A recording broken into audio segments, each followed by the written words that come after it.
Hoje é um dia de completar figurinhas do álbum. O Paulo é o último da turma do Bibotalk com quem eu gravo com muita frequência, que eu ainda não conhecia pessoalmente. Então hoje eu tive a oportunidade de botar um corpo na voz e na imagem que eu já conhecia pela internet, né? E esse é um dos fenômenos atuais, né? Que a gente se torna amigo de pessoas sem conhecê-la pessoalmente, né? E então hoje pude conhecer o Paulo e aprender a comer comida coreana com ele, foi muito legal. E o segundo álbum de figurinhas a ser completo é que eu nunca falei até hoje numa igreja presbiteriana. E olha que eu já andei por aí. Até falei num momento, foi na Alphaville, mas era um BTD que tinha toda a Arca de Noé presente, né? Então, hoje estou numa igreja presbiteriana, estou muito feliz com isso também.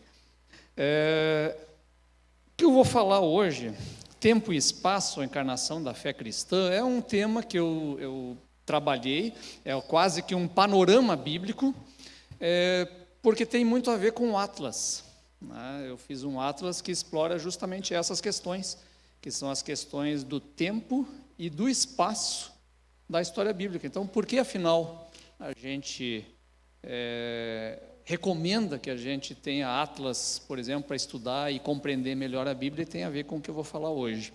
Então, só deixa eu ver como é que eu passo aqui. Isto. Então, o espaço e o tempo condicionam a história. Quem diz isso é um historiador que eu gosto bastante, é alemão, Reinhard Koselleck, e ele afirma isso justamente, né? Nós, de certa maneira, somos condicionados na nossa vida por esses dois elementos, tanto o tempo como o espaço. O fato de eu ter nascido no Rio Grande do Sul, no interior, nos anos 70, significa uma coisa na minha formação e naquilo que eu vou vir a ser na vida. Se eu tivesse nascido em São Paulo nos anos 2000, seria uma jornada absolutamente diferente daquela que eu tenho hoje. Então, de certa maneira, não é determinante o tempo, o momento e o lugar que eu nasci, mas ele já influencia muito. Então, primeiro fator é esse. Segunda questão, e tem a ver com isso, um outro historiador bem importante, que é o Mark Bloch, ele não é cristão, mas no início de um dos maiores clássicos da historiografia, que se chama Uma Apologia da História, ele diz que o Ocidente gosta muito da história, porque o cristianismo é uma religião de historiadores. É a afirmação que ele faz lá no início. Por que que o cristianismo, diferente de outras religiões, é uma religião de historiadores? Porque nós cremos que Deus invadiu o tempo e o espaço humano. É um livro, a Bíblia narra uma história baseada numa fé, numa experiência, que acredita profundamente que Deus se fez presente nesse mundo. Não é uma fé que trata de eu ser desencarnado da realidade e ir para outro plano da existência, como muitas religiões fazem. Essa religião não, ela é encarnada na realidade. Trata-se de uma religião, de uma fé encarnada na realidade desse mundo. A gente acredita que Deus se fez carne, que Ele andou entre nós. Então esta fé, ela é profundamente relacionada com este mundo e com esta matéria, com estas coisas. Então, por isso é uma religião de historiadores. Por quê? Porque o cristianismo, em sua grande narrativa, ele trata do resgate da obra criada por Deus. É basicamente essa a história que a Bíblia conta. Como Deus está resgatando o mundo que caiu e o mundo que foi criado por Deus. Por isso, nessa grande história da Bíblia, essa grande história da Bíblia começa com a criação do mundo. E é muito interessante nessa criação do mundo que, diferente de outras cosmogonias, né, ou seja, narrativas de criação de outras religiões, esta história da Bíblia, ela sempre tem esta afirmação incrível, que é Deus dizendo que isso é bom, isso é legal. Enquanto você tem algumas narrativas em que o mundo vem a partir de uma luta tremenda de Deus com o caos, dos deuses com o caos, ou então de uma obra reprodutiva dos deuses, qualquer coisa desse tipo, não. Na narrativa bíblica, Deus cria o mundo e ao final de cada etapa ele vai dizendo, poxa, isso é bom. E no final ele diz, isso é muito bom. Você não encontra essa perspectiva em outras narrativas de criação do mundo. Muitas vezes ele é uma situação dramática, é uma situação até ruim. Ao mesmo tempo, o final da criação, da história da criação, apresenta Deus usufruindo a sua bela criação. Deus gosta do que Ele faz. O sétimo dia do descanso, às vezes a gente não compreende dentro da dimensão do que significa descanso na Bíblia. O descanso na Bíblia não é botar a perna para o ar e ficar numa rede, o dia inteiro se balançando. Não é esse o descanso da Bíblia. O descanso é você usufruir das coisas boas que estão disponíveis para você. Isso é descanso. Por isso que em Juízes, quando aparecem aquelas histórias de guerra e batalha, dali a pouco o povo se liberta, e aí o texto de repente fala o seguinte, e a terra descansou durante 40 anos. Isso não significa que eles ficaram 40 anos fazendo nada, de férias. Não, ficaram 40 anos vivendo em tranquilidade, sem sofrer ataques de inimigos e apenas vivendo do que a terra lhes dava de alegria e de possibilidades de vida. Até parênteses aqui, é por isso que a gente, quando lê Juízes, a gente acaba não percebendo os períodos em que eles estão vivendo a vontade de Deus, que são relativamente longos. Ele conta as quedas, esse ciclo, que deixam de fazer a vontade de Deus, mas ele também conta muitos ciclos de muitos anos em que eles viveram dentro da vontade de Deus, às vezes gerações inteiras. Então é isso, Deus usufrui essa bela criação ao final dessa grande história. Então há algo de bom no mundo que Deus criou. Deus também forma um jardim nessa história, e esse jardim ele serve para quê? Para habitar junto ao humano. Essa é a grande função. A gente vê aquela história do Éden, Deus vem passear no final do dia, ele interage com Adão e Eva, ele conversa com eles, ele está em comunhão com eles, porque o Éden, e esse é o interessante nessas religiões da antiguidade, o Éden ele é muito parecido com os paraísos que a gente encontra lá no mundo persa, no mundo oriental em geral. Então o paraíso era o quê? O paraíso eram jardins zoológicos com plantas, com animais, que eram construídos ao lado do templo ou do palácio. Às vezes o rei caçava lá, e era esse lugar em que o divino vinha habitar. Então os jardins, os paraísos, eles eram basicamente um templo onde a divindade vem habitar. Então a narrativa do Éden apresenta muito disso. É este lugar em que Deus vem se fazer presente no mundo. O Éden era um templo no qual Deus se fazia presente no mundo. Ele estava lá. E esse casal, digamos assim, sacerdotal, está vivendo nesse jardim, em comunhão com esse Deus, no mundo que Ele criou. E aí a gente vê também uma diferença da relação do jardim da Bíblia com os das tradições antigas. O jardim, os animais, os frutos que estão lá, é para alimento da divindade. Na história bíblica é para alimento de quem? Do ser humano. Por quê? Porque Deus não precisa de nada. A criação do mundo, ela não é, como em outras tradições, algo que os deuses fazem por necessidade.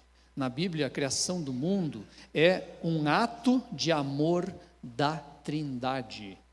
É um ato absolutamente desnecessário. Deus não precisa do mundo para nada. Deus não precisa da nossa adoração como os deuses precisam para se fortificarem. Deus não precisa de nada. A criação do mundo e a criação de nós mesmos é um ato desnecessário. Ele não precisa. Ele faz como um ato de amor. Por isso lá em Colossenses capítulo 1, versículo 15 e 16, diz o seguinte: Ele, o Filho, é a imagem do Deus invisível, o primogênito de toda a criação, pois nele foram criadas todas as coisas nos céus e na terra, as visíveis e as invisíveis, sejam tronos ou soberanias, poderes ou autoridades. Todas as coisas foram criadas por ele e para ele. Aqui já está na tradição do Novo Testamento, em que se compreende que aquela palavra que Deus diz lá no Gênesis, haja luz, essa palavra enunciada, João vai falar isso no Evangelho, é o próprio Filho dando origem ao mundo. A palavra dá origem ao mundo. Isso nós vamos ver ali no final, Jesus é adorado pela criação do mundo. O Filho é adorado por criar o mundo, e o mundo é criado num ato de amor do Pai pelo Filho, por meio do Filho. Olha que coisa louca. Explica isso. Nós não explicamos, nós apenas aceitamos, cremos, né? Então notem como toda essa história da criação lá no Gênesis é absolutamente positiva em relação ao mundo criado por Deus. Ela não é uma história negativa. Ela não surge de uma guerra, de um conflito, não surge de nada disso. E mais, ela é diferente, por exemplo, do mundo grego, em que o mundo percebido é uma coisa diminuída, é uma coisa inferior. Lá a ideia do demiurgo, quer dizer, tem o uno inefável, que é Deus, mas tem uma das emanações desse uno inefável, que é o demiurgo. E esse demiurgo, de repente, acha que é o uno inefável e cria um mundo que não era para ser criado. É uma coisa rebaixada. Por isso a expectativa grega é o quê? É se libertar da matéria criada pelo demiurgo para eu alçar o mundo verdadeiro espiritual, que é o mundo do uno inefável. Nós vamos entender mais adiante o que significa isso. Então, a criação de Deus é uma criação boa, e Deus gosta da criação, e ela tem um propósito. Mas a gente sabe que deu alguma coisa errada aí. Então, a história da queda, né, nos apresenta justamente esse grande rompimento que acontece nesse momento da criação. E é por isso que a Bíblia conta a partir de Gênesis 12 a história da salvação. E é essa história que vai se prolongar ao longo da Bíblia inteira e vai até o último capítulo do Apocalipse. É isso basicamente que a Bíblia conta, uma história da salvação, porque a queda significou essa perda da comunhão com Deus. Então esta história da salvação que vai sendo contada é uma história também completamente encarnada na realidade. Não é uma salvação que Deus opera fora da realidade, fora do mundo. Ela já começa com Deus prometendo uma descendência para Abraão.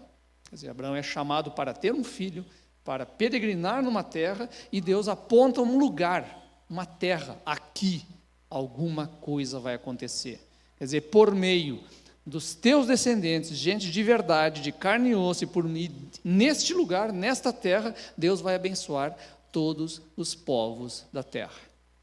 Quer dizer, a própria salvação daquilo que Deus vai fazer seria feito aqui, neste lugar, e não lá, na eternidade. Isso é uma coisa fabulosa. Depois nós temos as histórias, vocês conhecem, vocês frequentam a escola bíblica dominical, né? São alunos fiéis desde sempre, continuam sendo. Não sei se esse é o sistema que vocês têm, estou chutando. Amém, glória a Deus. Estou quase pentecostalizando aqui.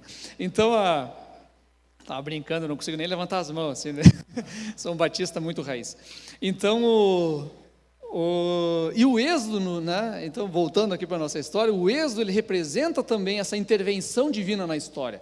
Deus muito concretamente tira um povo do Egito, leva um povo lá para o Monte Sinai, ele desce no Monte Sinai, ele dá uma lei para esse povo, diz: eu vou caminhar com vocês. O tabernáculo é o próprio símbolo dessa presença de Deus no meio. Deus invade a história, ele invade o tempo e o espaço daquele povo para levá-lo para um lugar onde ele vai fazer uma história de longo prazo.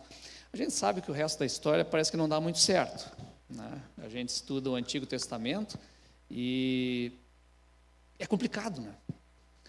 Tem uma luta, um conflito entre a contingência, ou seja, a realidade desse mundo, as coisas que vão acontecendo, e aquilo que Deus vai fazer, e parece que a coisa não se define, não anda bem, e nessa crise, desse desenvolvimento da história do Antigo Testamento, aparecem os profetas. E os profetas de Israel, é interessante como eles trazem a imaginação de uma outra realidade. Vocês veem como os profetas usam metáforas, né? Deus é como um marido traído, Ele é como um médico que vai curar alguém. Jesus também usa essas metáforas, né? Ele chega a comparar Deus com uma galinha, né? Quisera com uma galinha juntar os meus pintinhos debaixo das asas. Então vai usando metáforas e vai apresentando uma outra realidade possível. Um dia o leão vai pastar junto com o cordeiro. Imagina um leão pastando. Um dia a ursa e a vaca vão deitar juntos. Um bebê vai botar a mão dentro de um buraco de uma serpente e não vai ser picado, vai estar tudo certo. Cara, isso é imaginar um outro mundo, mas é uma outra realidade aqui. Ele não fala de um mundo na estratosfera, um mundo etéreo que eu vou pairar em outro lugar que vai ser melhor do que esse mundo que é ruim. Não, ele diz que esta realidade vai ser transformada. Basicamente essa é a esperança do profeta. Então por isso lá em Isaías, por exemplo, chega a dimensionar a ideia de um dia viria um rei, um Messias. Ele diz assim: ele julgará entre as nações e resolverá contendas de muitos povos. Eles farão de suas espadas arados e de suas lanças foices. Isso aqui é imaginar outra realidade. Isso é outra realidade. Simplesmente dizer que aquele investimento que todas as nações do mundo mais gastam dinheiro, que é armamento, que é a indústria bélica, dizer, isso tudo vai acabar, e a partir de agora nós vamos investir todo esse recurso em agricultura. Imagina o que é isso. Nós vamos alimentar o universo, não é nem o mundo, só nesse investimento. Isso é imaginar um outro mundo, e é isso que os profetas fazem. Nós cremos em outra realidade que vem por aí. Por isso, a grande esperança bíblica é a transformação da realidade desse mundo. Os profetas esperam isso. Nenhum profeta fala da ideia de, vamos ser carregados embora daqui para viver com Deus lá longe, em algum lugar melhor. Nenhum fala de outro lugar melhor fora daqui. A grande esperança dos profetas é que Deus virá. Essa é a esperança do Antigo Testamento. Deus vai vir. Deus virá e vai nos salvar. Deus não vai nos carregar daqui. Ele vai vir. Essa é a esperança da Bíblia, do Antigo Testamento inteira. Ninguém tem esperança de ser arrebatado embora desse mundo. Eles têm a esperança da transformação aqui. E por isso, a grande história da Bíblia é a encarnação de Deus. Graças a Deus nós temos o Novo Testamento. E às vezes eu fico pensando assim, ser judeu não é bem fácil. Você termina com apenas aquele pedaço. E essa encarnação é fabulosa porque ela é a maior das teofanias. Nós simplesmente cremos que Deus se fez carne em Jesus. Isso é determinante para o Novo Testamento inteiro. Isso é determinante para a nossa experiência inteira, porque o Filho viveu a experiência humana de todos nós. Ele viveu concretamente o que a gente sente. Ele sente na pele. Isso é fundamental, por exemplo, o autor de Hebreus. O autor de Hebreus, ele fundamenta o argumento dele no sofrimento de Cristo. Olha, nós podemos confiar neste sumo sacerdote porque ele sofreu de verdade na pele, na carne. Ele sabe a bucha que é passar por esse mundo. Ele sabe. Isso é muito diferente de saber. Muito diferente de eu saber que é difícil uma situação, é eu sentir a situação. É completamente diferente. Uma mulher que perdeu um filho, não vai ter consolo nenhum eu dizer para ela, porque eu sei que é difícil perder um filho. Mas outra mulher que perdeu um filho vai ter uma palavra muito forte para ela, porque tem identificação pelo sofrimento. E Jesus tem essa identificação conosco. Quando nós estávamos... eu e meu irmão cuidando do nosso pai, ele faleceu em 2015 de fibrose pulmonar idiopática. Ou seja, morreu sufocado. Então, a oração nessa época, claro, a gente orava, obviamente, para Deus levar ele logo, que seja o mais rápido possível. Mas a oração nessa época, para mim, ganhou um novo significado, porque eu estava orando por um cara que sabia o que era morrer sufocado. Porque uma cruz é exatamente isso. É isso que uma cruz faz. Ela te sufoca até a morte. Então, a oração ganhou outro significado, porque eu estou olhando assim, Jesus, tu sabe, tira isso. Então a gente sabe que tem alguém do lado de Deus, do lado do Pai. Claro, a gente está metaforizando aqui, né? Mas a gente sabe que alguém diz, olha, segura que agora está demais. Aí isso aqui não vai aguentar. Então é esse que está lá, alguém que sentiu de verdade. E esse que sentiu de verdade é o nosso rei. E aí, como rei, é maravilhoso que ele nos mostra o que faz um verdadeiro rei. O que um rei de verdade faz? Um rei de verdade serve o povo a quem ele governa. E um rei de verdade, na hora que vem alguma coisa, seja a cobrança da justiça de fora, seja o que for, ele vem sobre o povo, ele bate no peito e diz, venha sobre mim, não sobre o povo. Ele morre no lugar do povo. É isso que um rei de verdade faz. Ele representa o povo. Ele bate no peito e deixa que eu assumo essa. E Jesus mostra isso. E isso é totalmente diferente do que qualquer governante do mundo possa entender ou fazer. Por isso que Isaías 52, no finalzinho, ele, quando vai entrar naquele servo sofredor de Isaías 53, que é aquele texto que todo crente tem que ler, de joelhos e chorar. E se chorar, não tem coração, né? Se não chorar, não tem coração. Então, ele diz assim, os reis da terra olhavam e se perguntavam, quem ia nos dizer uma coisa dessa? Onde nós poderíamos imaginar uma coisa dessas? Que o quê? Que o verdadeiro governo, o verdadeiro rei, é aquele que sofre por todos, é aquele que serve a todos. Pequeno parênteses, né? Jesus não veio, na ideia de reino, trazer um novo reino que opera na mesma lógica dos reinos do mundo. Ele traz um reino que subverte a própria noção de reino. Ele diz, reino não é dominar, reino é servir. Ele muda a própria lógica de reino, não é apenas dizer que o reino de Cristo vai vencer e destronar os outros reinos. Ele está dizendo, não, a ideia de reino é outra, vocês não estão entendendo. Não é domínio, não é nada disso, é serviço. Reino é serviço. E aí, continuando um pouco mais esse parênteses, quando a gente chega em Pedro, e Pedro diz, vocês serão nação de reis e sacerdotes, o que a gente faz com esse texto?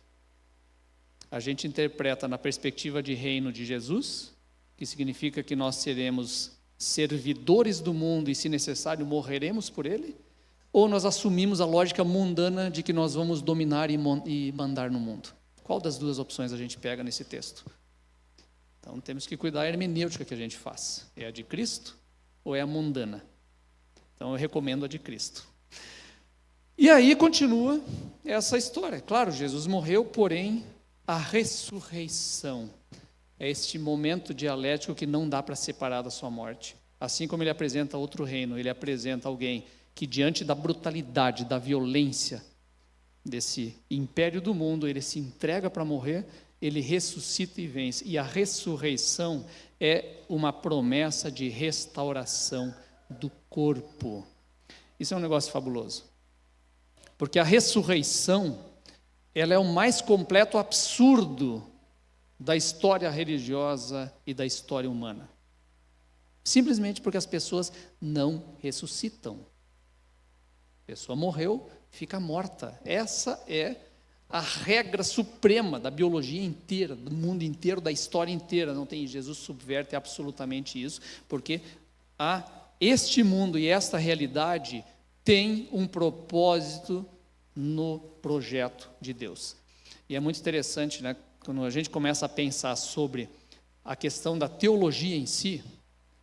Pensem comigo, seria muito mais fácil, neste momento da morte de Cristo, se não fosse verdade, digamos assim, seria muito mais fácil para os cristãos assumirem uma perspectiva grega de religião e de fé e dizer o seguinte: Cristo morreu e ao morrer, ele se libertou do corpo. E este corpo, que é a matéria má, desnecessária, agora está largado, abandonado, e ele está com o espírito livre para ir para Deus. E agora, com o espírito livre, nós temos a salvação. Por quê? Porque a matéria é má e o corpo e o espírito é bom. E agora nós temos a salvação pela libertação do espírito. Essa seria a pregação gnóstica. Aliás, toda a discussão da teologia dos 4 primeiros séculos foi em cima disso, porque estavam tentando tirar o aspecto físico e corpóreo de Cristo. O docetismo, por exemplo, fez isso. Jesus era apenas um espírito andando entre nós, ele não tinha corpo. E aí a tradição cristã, graças a Deus, olhando na revelação das Escrituras, diz não, ele era homem, de verdade, ele tinha corpo. E por isso, o fundamento disso tudo está no quê? Na ressurreição do corpo. Este mundo tem algo no projeto de Deus e é fundamental, este corpo tem relação com isso. E o final dessa história toda, a gente conhece lá no início de Atos, nós aguardamos a sua volta, anunciando a boa notícia que o reino já veio. A gente não está esperando ser arrebatado para ir embora. Embora muitos estejam esperando exatamente isso. Mas não é a nossa esperança. Mesmo no arrebatamento para ir embora, mesmo na doutrina que você vai ficar 7 anos lá na eternidade, ela termina com o quê? A galera toda descendo de volta, ninguém fica lá. A gente desce. Né? Até esse texto de Atos, lá no início, ele é curioso, chega a ser um pouco engraçado. Diz assim, Jesus subindo aos céus, né? E eles ficaram com os olhos fixos no céu, enquanto ele subia. De repente surgiram diante deles 2 homens vestidos de branco, que lhes disseram: Galileus, por que vocês estão olhando para o céu? Este mesmo Jesus que dentre vocês foi elevado aos céus, voltará da mesma forma como o viram subir. A expectativa da igreja é a volta de Cristo. A expectativa da igreja não é ir para Cristo, é que ele volte. A gente vai para Cristo, quando morrermos, estaremos com ele, mas para voltarmos com ele. Todas as narrativas bíblicas sobre a volta de Cristo é isso, é ele voltando com uma galera, enquanto os vivos estão esperando. Mas é aqui que o negócio se resolve, não é lá. Isso é impressionante. E a gente vai perdendo essa dimensão, porque a gente vai espiritualizando uma fé que se desencarna cada vez mais da realidade, e é absolutamente antibíblico. Essa fé desencarnada da realidade é grega, é pagã, que diz que esse mundo não serve para nada, ele serve, ele está no projeto de Deus. E o mais fabuloso da história de Jesus é que o assunto da eternidade foi resolvido aqui, no tempo e no espaço. Deus não resolveu isso lá na eternidade, resolveu aqui, se fazendo o homem. Ele se resolve neste mundo. Só que não termina aí, né? Nós ainda vivemos numa esperança, nós ainda vivemos de algo que vai acontecer nessa grande jornada da história bíblica, que é o novo céu e a nova terra. A nossa esperança é a vinda do reino em sua justiça. É a oração que a gente faz. Pai nosso, que estás no céu, santificado seja o vosso nome. Venha a nós o vosso reino. Seja feita a tua vontade, assim na terra, como ela é feita no céu. É uma fusão dessas coisas, não é a eliminação de uma delas. O reino vem. Interessante que o início do Apocalipse aparece Deus assentado no trono. Deus está lá. Então a gente vê, né, a descrição, inclusive uma descrição assim bem en passant, assim, o autor na sua piedade não descreve quem está sentado no trono, né, ele é bem iconoclasta, né, nós estávamos falando nisso, então ele não descreve, e aí ele fala, né? Deus fala no início do Apocalipse, eu sou o alfa, o ômega e tal, e dali em diante no Apocalipse inteiro Deus não fala mais. Vocês já perceberam? Deus não fala. Tem os agentes divinos que estão derramando o cálice, eles estão tocando trombeta, aparecem anjos falando, dizendo, mas Deus não fala mais. Ele vai voltar a falar no final, mas ali ele não fala mais. Nós temos aí nessa grande descrição vários momentos desse final, onde temos adoradores de Deus dentre todos os povos. De novo, a grande preocupação dos povos dessa terra, da gente desse mundo, estão lá na eternidade. A gente vê essa turma toda lá. Poxa vida, então, na verdade, a coisa é lá. Não, não é lá ainda aqui.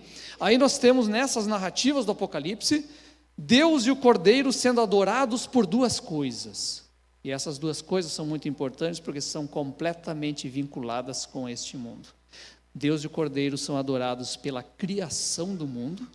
Só ler as doxologias lá, porque criaste o mundo, fizeste todas as coisas, quer dizer, está adorado pela beleza do que foi feito nesse mundo, e é adorado pela redenção do mundo. Ele é adorado também pela redenção, ou seja, pela obra que Cristo fez aqui e agora neste mundo, porque tudo tem validade. E é interessante, a grande cena para mim do Apocalipse é o capítulo 5. Aliás, o capítulo 4 e o 5. 4 descreve Deus no trono, na multidão, adoração a Ele e tal. E aí ele está segurando um livro. E o livro com 7 selos. Aí é dito que ninguém no universo era digno de abrir aquele livro. O João começa a chorar. Puxa, ninguém é digno de abrir o livro e tal. Aí vem um anjo e consola ele, né?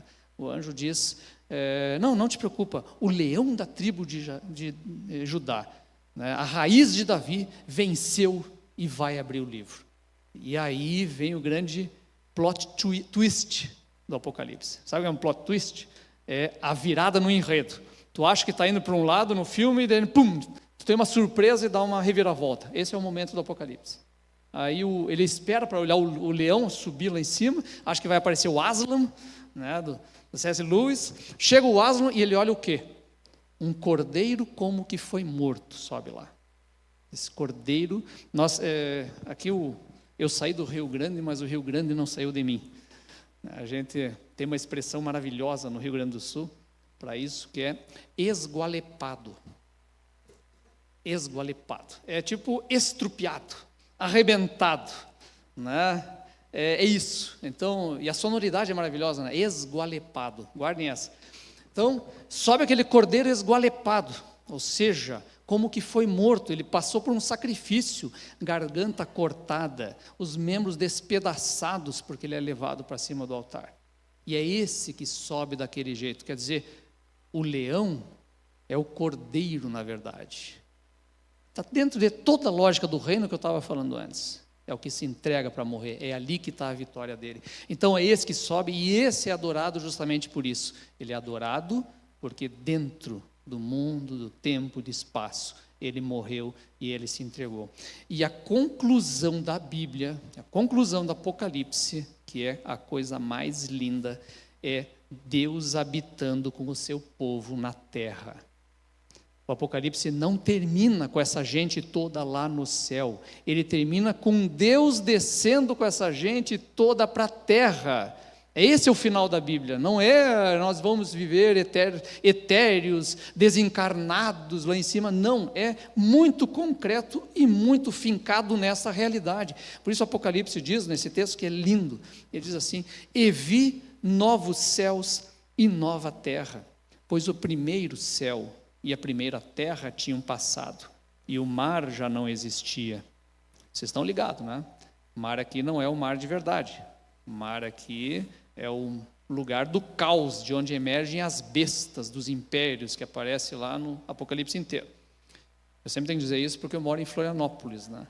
Onde tem 40 praias, a meia hora da minha casa. Então, na eternidade podem continuar me visitando lá. Não sei se vou morar para sempre lá, tem lugar para visitar. Mas vamos lá.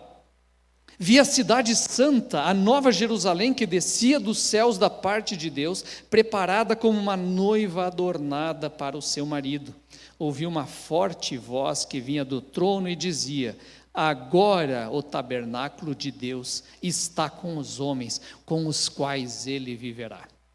Eles serão os seus povos. Adoro essa tradução, eu não sei se está certa, mas eu acho a coisa mais linda. Os seus povos. O próprio Deus estará com eles e será o seu Deus.